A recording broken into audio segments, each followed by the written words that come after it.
Hello दोस्तों, तो आप सभी का अपने YouTube चैनल विद्या गुरुकुल में स्वागत है।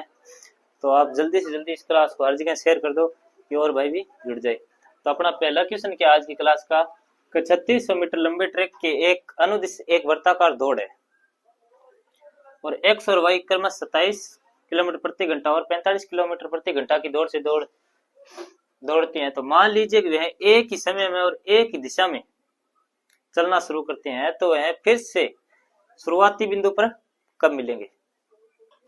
तो देखो क्या है, वर्ताकार कितना मीटर है, 3600 मीटर है। ये 3600 मीटर का एरिया है, ये इसकी परिधि 3600 मीटर है। अब एक्स है, एक्स जो 27 किलोमीटर प्रति घंटा की रफ्तार से दौड़ता है प्रति घंटा से, और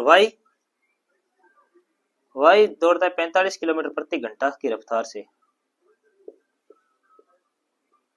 ठीक है, तो देखो एक ही दिशा में दौड़ते हैं, एक ही दिशा में अर्थात सापेक्ष चाल होती है। तो क्या होता है, S1 माइनस S2 होता है, अर्थात पहली चाल में से या जो बड़ी चाल उसमें से चाल घट जाती है। अब और समय ज्ञात करना हो तो समय का सूत्र क्या है, टाइम बराबर डिस्टेंस बटा स्पीड। तो देखो अपनी डिस्टेंस अर्थात दूरी कितनी है, दूरी है 3600 मीटर, ये मीटर में। और देखो सापेक्ष चाल अर्थात एक ही दिशा में जा रही है तो माइनस होगा, तो 45 माइनस 27 18 किलोमीटर।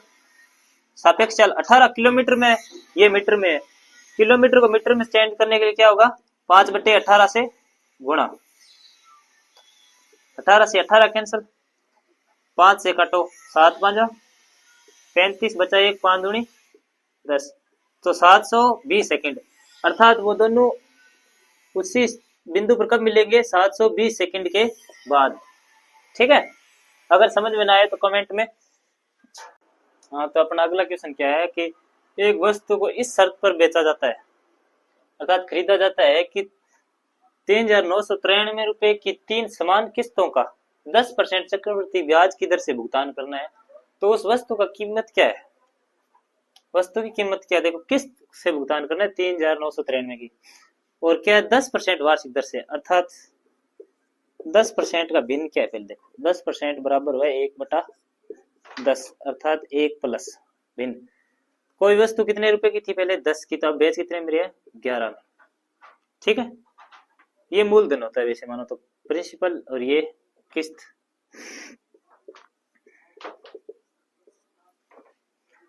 दस कितने कितने किस्तों भुगतान करना है, 3 में, तो इसको 3 बार, तो 10 का स्क्वायर, 10 की 2 बार 2 साल के लिए होती है तो स्क्वायर हो जाता है 100, 11 का 121, और 10 की तीसरे साल क्या होगी क्यूब, तो ये हो जाएगा 1000, और ये हो जाएगा 1331। और प्रश्न में बोला क्या है कि समान किस्तों में, अर्थात किस्त समान होनी चाहिए, क्योंकि ये 11 रुपए है, ये 121 है, ये 100, ये 1331 है, तो समान करनी है तो 11 को 1331 बनाने के लिए 21 से गुणा करना है, और 121 को 1331 बनाने के लिए 11 से गुणा करना है, और 1331 यूनिट के बराबर हमें दिया हुआ है 3993 रुपए। ठीक है, अगर अनुपात में हो तो क्या होता है कि अगर इधर गुणा किया तो इधर भी गुणा करना है, तो इधर 121 से गुणा किया तो इधर भी क्या करना है, 121 से गुणा करेंगे तो ये हो जाएगा 1210, इधर 11 से किया तो यहाँ पर भी 11 से, तो ये हो जाएगा 1100, ये 100 है। अब 1 यूनिट के बराबर, तो 1 यूनिट 3100, 1331 से काटेंगे तो 1 यूनिट बराबर आ जाएगा 3। ठीक है, जोड़ो 1210 और 1100 और 1000, 2200, 1100, 2200 और 2310, 2310 प्लस 1000 3310, ये कुल हो गया 3310। अब 1 यूनिट बराबर क्या है, 3, तो 3310 यूनिट बराबर, 3310 यूनिट को हमने क्या करना है, 3 से गुणा, क्योंकि 1 यूनिट बराबर 3 है, तो 1 यूनिट बराबर 3310 है, तो 3 यूनिट बराबर तो 0, 3 1 3, 3 3 9, 3 3 9, तो वस्तु की कीमत क्या थी, 9930। आंसर, अपना आंसर क्या है 9930। ठीक है, अगला क्वेश्चन क्या है कि एक पुरुष को एक निश्चित दूरी तय करने में लगने वाले समय को अगर 80% कम करने के लिए अपनी चाल में कितने प्रतिशत की वृद्धि करनी है। देखो 80% कम करता है, क्या करता है 80% कम करता है। 80% की फ्रैक्शन भिन्न क्या है 5/4 कितनी है 5/4। देखो कम कर रहा है तो ये माइनस होगा, अगर पहले 4 थी तो अब कितनी हो जाएगी, सॉरी 4/5 है, कितनी है 4/5। अब क्या होगी माइनस, कम कर रहा है तो पहले 5 थी तो 4 गई, अब कितनी 1। ये टाइम का रेशियो है, अगर जब दी ना होना चाहिए एकदम निश्चित दूरी है तो कांस्टेंट होता है, तो इसकी स्पीड क्या होगी उल्टा इसका 1/5। अब देखो चाल में वृद्धि कितनी होगी, ये 1 से 5 होने में कितनी 4 की प्लस कितने पे 1 पे, तो हमें प्रतिशत वृद्धि ज्ञात नहीं है तो 4 कितने पे वृद्धि होती है 1 पे, इंटू परसेंटेज में ज्ञात करने के लिए 100 से गुणा, 4 × 100 400, अर्थात उसकी चाल में कितना प्रतिशत की वृद्धि करनी होगी 400। ये एबी रूल याद हो तो सबसे बेस्ट एबी रूल तरीका सीख जाओ, हमारी पिछली वीडियो में बताया हुआ है, पिछली वीडियो जाके देखो उसमें एबी रूल एकदम बेसिक से समझाया हुआ है, तो उसके अंदर एबी रूल एकदम बेसिक समझाया हुआ है, देख लेना। जय श्री कृष्ण। हाँ तो अपना अगला क्वेश्चन क्या है कि एक वस्तु को इस शर्त पर बेचा जाता है अर्थात खरीदा जाता है कि 3,993 रुपए की 3 समान किस्तों का 10% चक्रवृद्धि ब्याज की दर से भुगतान करना है, तो उस वस्तु का कीमत क्या है, वस्तु की कीमत क्या है, देखो किस्त से भुगतान करना है 3,993 की, और क्या है 10% वार्षिक दर से, अर्थात 10% का भिन्न क्या है, पहले देखो 10% बराबर हुआ 1/10 अर्थात 1 प्लस भिन्न। कोई वस्तु कितने रुपए की थी पहले 10 की, तो अब बेच कितने में रही है 11 में, ठीक है। ये मूलधन होता है वैसे मानो तो प्रिंसिपल, और ये किस्त।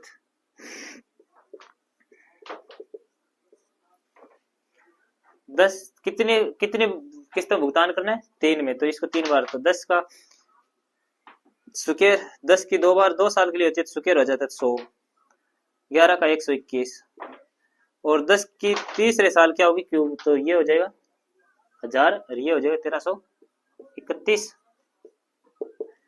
और प्रश्न में बोला क्या है कि समान किस्तों में, अर्थात किस्त समान होनी चाहिए, क्योंकि ये 11 रुपए है, ये 121 है, ये 100, ये 1331 है, तो समान करनी है तो 11 को 1331 बनाने के लिए 21 से गुणा करना है, और 121 को 1331 बनाने के लिए 11 से गुणा करना है, और 1331 यूनिट के बराबर हमें दिया हुआ है 3,993 रुपए, ठीक है। अगर अनुपात में हो तो क्या होता है कि अगर इधर गुणा किया तो इधर भी गुणा करना है, तो इधर 121 से गुणा किया तो इधर भी क्या करना है 121 से गुणा करेंगे तो ये हो जाएगा 1210, इधर 11 से किया तो यहाँ पर भी 11 से, तो ये हो जाएगा 1100, ये 100 है।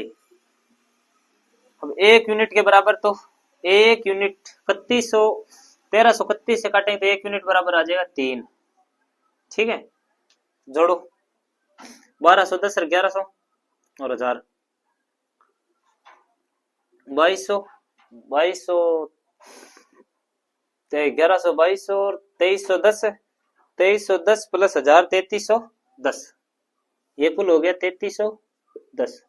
अब 1 यूनिट बराबर क्या है 3, तो 3310 यूनिट बराबर 3310 यूनिट को हमने क्या करना है 3 से गुणा, क्योंकि 1 यूनिट बराबर 3 है, तो 1 यूनिट बराबर 3310 है, तो 3 यूनिट बराबर तो 0, 3 1 3 3 3 9 3 3 9, तो वस्तु की कीमत क्या थी 9,930। आंसर अपना आंसर क्या है 9,930, ठीक है। हाँ तो अपना अगला क्वेश्चन क्या है कि जब ब्याज अर्धवार्षिक रूप से चक्रवृद्धि किया जाता है तो 8,000 रुपए पर 10% वार्षिक दर से चक्रवृद्धि 1 से 1/2 वर्ष का चक्रवृद्धि ब्याज ज्ञात कीजिए। तो देखो अर्धवार्षिक रूप है, अर्धवार्षिक रूप है तो अर्थात 6 महीने का 1 साल हो जाता है, तो यहाँ पे कितने हैं 1.5 साल, तो इसके 3 साल हो जाएंगे, 3 साल अर्थात 6 महीना, क्या हो जाएगा 6 महीना का 1 साल, फिर अगले 6 महीने का 1 साल, फिर अगले 6 महीने का 1 साल, और ब्याज दर क्या होती है, दर आधी हो जाती है। तो दर हमारी क्या हो जाएगी 10%। 10 है तो 10 की क्या हो जाएगी 5% हो जाएगी। क्या होगी 5%। यहाँ पर भी मिलेगी हमें, फिर दूसरे साल पर मिलेगी और फिर तीसरे साल पर मिलेगी। और 3 सालों का सूत्र क्या है, देखो 3 3 1 यही है, 3 3 1। देखो अब 8,000 रुपये है, 8,000 रुपये पर 5% से ब्याज ज्ञात करना है। तो 2 जीरो से 2 जीरो कैंसिल, अर्थात 400 रुपये होगा। पहले साल का ब्याज क्या होगा 400। फिर 400 का 20% निकालेंगे तो कितना होगा, 400 का 20% निकालने पर 5% निकालने पर 20, और 20 का 5% निकालने पर 1 प्राप्त होता है। ठीक है, अब हमें क्या करना है, गुना करना है इसे, इसको इससे करना है, इसको इससे और इसको इससे। 3 इंटू 400 1200, 20 इंटू 3 60, 1 इंटू 1।